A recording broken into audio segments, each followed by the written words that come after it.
제2의 방탄소년단 나올 수 있나? 사실 앞에 겸손한 정통 민영 뉴스 통신 뉴스 1위 뉴욕타임스와 매년 함께 펴내는 뉴욕타임스 터닝포인트 2019가 발간됐다. 터닝포인트는 전 세계 정치, 경제, 사회, 문화, 각 분야별 전환점을 짚어 독자 스스로 미래를 판단하고 대비할 수 있도록 가이드라인을 제시하는 지침서다. 올해의 주제는 화합의 시대로 가는 항해의 가치와 질서의 재편성이다. 격변하고 있는 전 세계 질서 속에서 어떤 가치가 중심이 될 것인지를 가늠하고 준비하는데 터닝포인트가 도움이 될 것으로 기대한다. 그룹 방탄소년단이 K-팝의 마지막 수건처럼 여겨지던 미국 3대 시상식 초청과 빌보드 차트 1위를 현실화하면서 K-팝 제작자들의 움직임이 바빠졌다. 방탄소년단이 글로벌 스타 BTS로 성장한 과정을 연구, 비슷한 알고리즘을 이용해 제2의 방탄소년단을 탄생시키려 하고 있다. 하지만 방탄소년단을 롤 모델로 두고 이들이 밟아온 길을 따르는 후발주자들의 성과는 아직까지는 폭발적이지 않다. 방탄소년단의 성공은 단순히 특정 알고리즘을 따라서 이루어진 것이 아니기 때문이다. 방탄소년단의 제작자 방시혁을 포함한 가요 전문가들은 방탄소년단의 성공은 다양한 요인들이 유기적으로 얽혀 시너지를 냈기에 가능했다고 말한다. 멤버들의 개인적인 매력, SNS 활용, 확고한 세계관, 출중한 외국어 실력, 멤버 간의 화합 등이 해당 요소다. 국내에서 어느 정도 궤도에 올랐던 일부 인기 아이돌 그룹들이 멤버 간 불화나 스캔들을 만들어 팬들을 실망시키는 것과 대비되는 모습이다. 아이돌이 소속사와 표준 계약 기간이 7년임을 고려하면 방탄소년단과 같은 성공 요인들을 만들어내기란 쉬운 일은 아니다. 방탄소년단 성장사.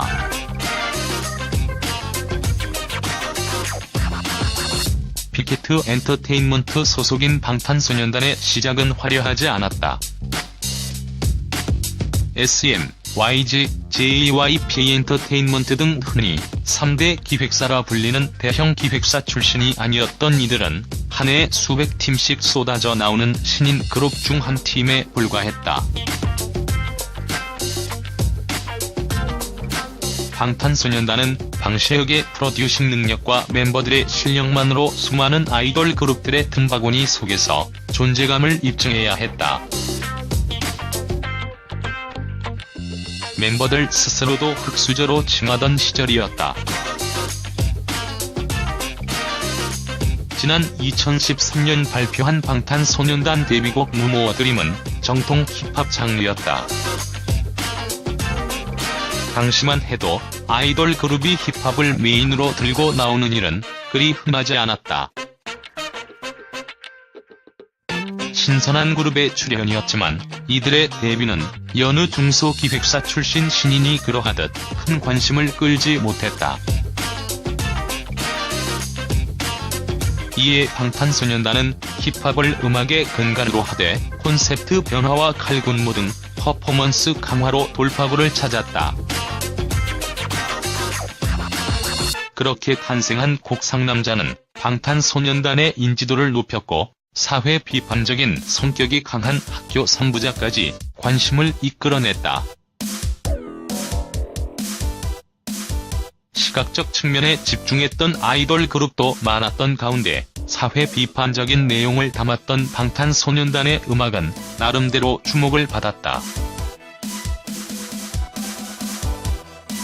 해외 팬들 역시 대다수가 방탄소년단의 차별점으로 사회적 이슈가 담긴 가사를 꼽았다. 학교 3부작에 이은 청춘 3부작도 같은 이유로 관심을 이어갔다. 청춘의 불안과 아름다움을 녹여낸 노래와 방탄소년단의 주목인 군무가 어우러진 퍼포먼스 덕분에 세계적인 팬덤이 형성되기 시작했다. 이후 방탄소년단은 국내 음원, 음반 차트 1위를 차지하는 것은 물론 일본 오리콘 차트에서도 1위를 거머쥐며 아시아에서 먼저 두각을 보였다. 그 이후로는 승승장구였다. 방탄소년단은 자신들의 현재인 청춘을 큰 줄기로 해 그 안에서 유혹과 갈등, 성장, 위로 등 다양한 서사를 담은 음악을 들려줬다. 비아시아권 팬들의 유입도 폭발적으로 늘어났다.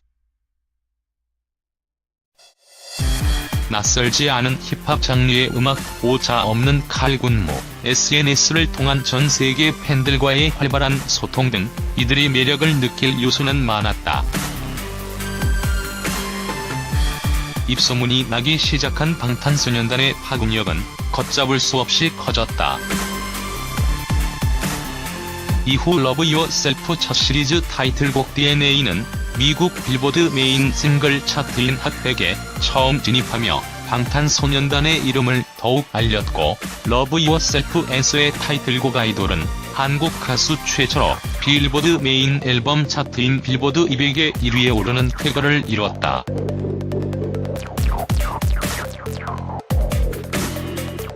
피처링에 참여하는 아티스트의 레벨도 달라졌다.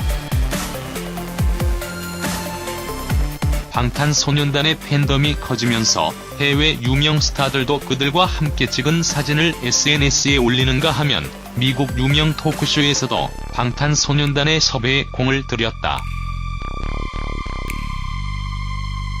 팝스타 니키 미나즈가 아이돌에 피처링하며 또 한 번 팬들을 놀라게 만들었다. 수상 내역도 독보적이다.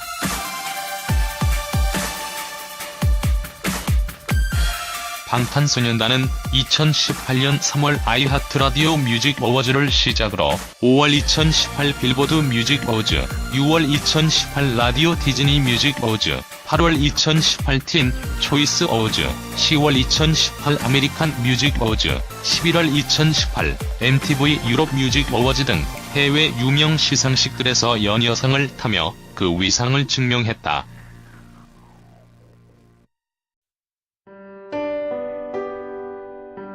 외신들 역시 방탄소년단의 활약을 주목하고 있다. 프랑스 일간지 르 피가로는 2018년 10월 방탄소년단의 유럽 투어 파리 공연에 대해 소개하는 기사에서 이들의 인기를 비틀스에 비유하며 그 어떤 것도 방탄소년단의 승승장구를 멈추게 할 수 없을 것이라고 단언했다. 미국 시사 주간지 타임 또한 2018년 10월 22일자를 통해 방탄소년단을 차세대리더로 꼽으며 이들의 인기에 대해 비틀스, 원디렉션과 같은 심쿵한 외모, 귓가에 맴도는 노래, 뉴키즈 온 더 블록 엔싱크와 같은 춤으로 BTS는 마니아들을 끌어 모으며 세계에서 가장 인기 있는 보이밴드가 됐다고 분석했다.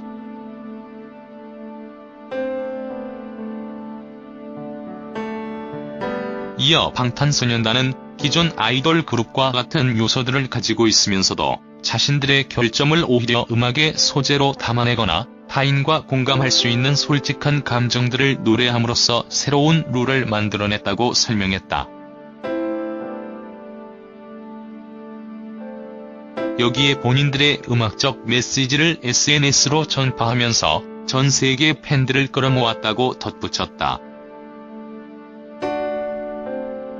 방시혁이 생각하는 월드스타 방탄소년단. 방탄소년단은 과거 한 간담회에서 바닥부터 성장해 이만큼 올라왔다고 말했다. 그리고 이들의 곁에는 방시혁 대표가 늘 함께했다. 방 대표는 방탄소년단 소속사 빅히트 엔터테인먼트의 수장이자 실력파 작곡가 겸 음악 프로듀서다. 방 대표는 큰 회사 출신이 아니기에 자칫 크게 흔들릴 수 있는 멤버들을 든든하게 잡아주고 이끌었다. 방 대표는 강요하지 않았고 다만 확신을 줬다고 이야기한다. 방탄소년단을 사랑하는 해외 팬들은 하나같이 무대에서의 폭발적인 에너지를 멤버들의 매력 1순위로 꼽는다. 연습에서 뿜어져 나온 완벽한 합과 무대 매너가 방탄소년단의 가장 큰 장점이다. 방 대표는 방탄소년단이 세계적으로 성과를 보이기 시작할 무렵 뉴스1과 인터뷰에서 방탄소년단이 해외에서 인기가 많은 이유는 마니아들이 좋아하는 K-팝의 특징과 미국 본토에서도 사랑받는 트렌디한 음악을 접목했기 때문이라고 생각한다며 한국의 화려한 퍼포먼스가 전 세계적으로 흥행하고 있는 음악적 소스와 만나 많은 해외 팬들의 이목을 집중시킨 것 같고,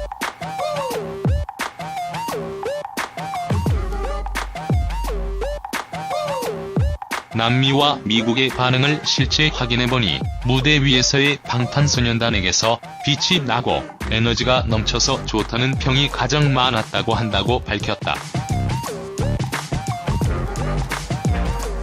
대형 기획사가 아니라는 점에서 방탄소년단의 성공은 더욱 의미 있다. 방 대표의 방탄소년단 트레이닝 과정을 많은 사람들이 궁금해하고 있다. 방 대표는 데뷔 후에 멤버들과 이야기하면서 안 사실이지만 멤버들은 데뷔 전에 엄청난 두려움이 있었고 자존감도 낮았던 것 같다며 우리 회사가 브랜드 파워가 없다 보니 우리가 잘 될 수 있을까? 라는 끊임없는 의심이 있었을 것이라고 말했다.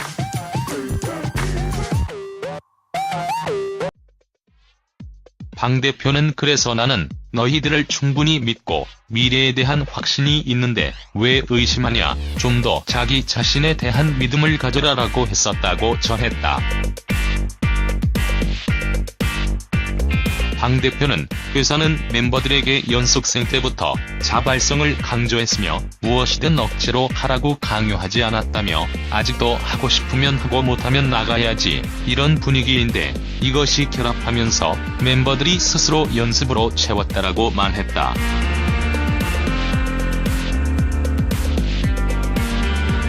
연습생 기간에 어떤 교육을 받았는지, 발탁에 있어서 어떤 점을 가장 주안점에 뒀는지에 대해서는 일단 얼마나 팀의 멤버로서 적합한가가 중요했다며 노래, 춤, 외모, 실력 등 여러 가지가 있을 수 있는데 그 친구가 팀의 멤버로 어떤 캐릭터인가에 주안점을 두었다고 강조했다.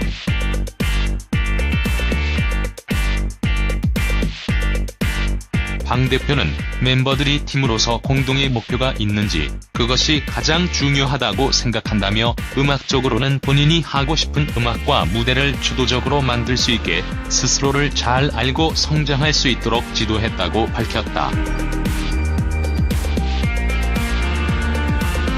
방 대표는 빅히트 엔터테인먼트의 수장으로서 또 앞으로 더 성장해 나갈 방탄소년단의 프로듀서로서 각오에 대해 기대를 훨씬 넘는 반응에 너무나 기쁘면서 놀랍고 좋은 음악으로 팬들을 기쁘게 해줘야 한다는 책임감과 동시에 무엇이 세계 팬들이 방탄소년단에 열광하게 하는가에 대해 더 치열하게 고민해야겠다는 생각을 하게 된다고 말했다.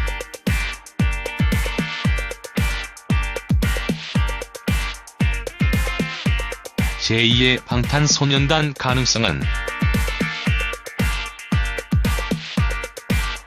국내 K-팝 제작자들은 일찍이 방탄소년단의 행보에 주목했다. 방탄소년단이 인기를 얻게 된 계기와 이들의 음악이 설득력을 가지는 이유에 대해 연구하고 소속 가수들에게 접목하기 시작했다. 익명을 요구한 다수의 관계자들은 회사 내부에서 방탄소년단의 성공 과정을 따라 소속 가수들을 트레이닝하고 콘텐츠를 운영하고 있다라며, 그러나 방탄소년단의 성공 요인을 단정지어 설명할 수 없기에 이렇다 할 성과는 아직 없는 상황이라고 입을 모았다.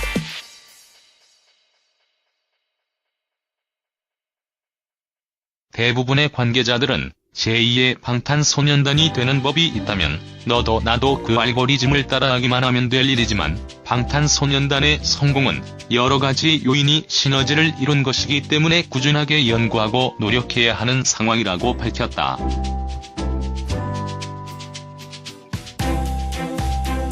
국내 대표적 히트 작곡가 중 한 명이자 마마무를 키워낸 제작자이기도 한 RBW의 김도훈 대표는 방탄소년단이 전 세계적으로 K-팝의 위상을 알렸고 누구도 가지 못한 길을 가고 첫 발자취를 남겼다는 것 자체가 대단하고 놀라운 일이라며 제2의 방탄소년단이 빠른 시일 내에 또 나오리라는 것을 단언할 수는 없지만 방탄소년단이 K-팝의 경계를 어느 정도 허물었다는 것이 의미 있는 일이라고 밝혔다.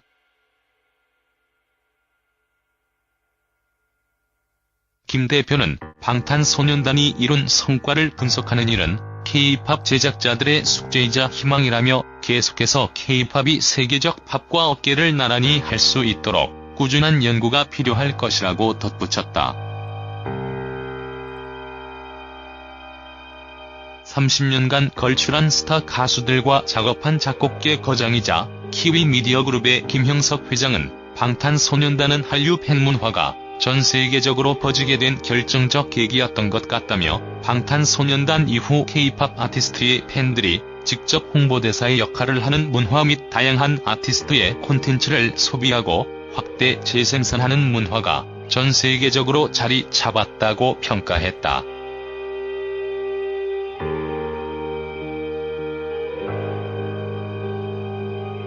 김 회장은 방탄소년단이 전 세계 K-팝 팬에 끼친 긍정적 영향에 주목하며 방탄소년단 덕에 그들의 뒤를 잇는 다양한 아티스트들이 크고 작게 해외에서 활동하는 영역이 넓어질 것으로 기대된다고 내다봤다.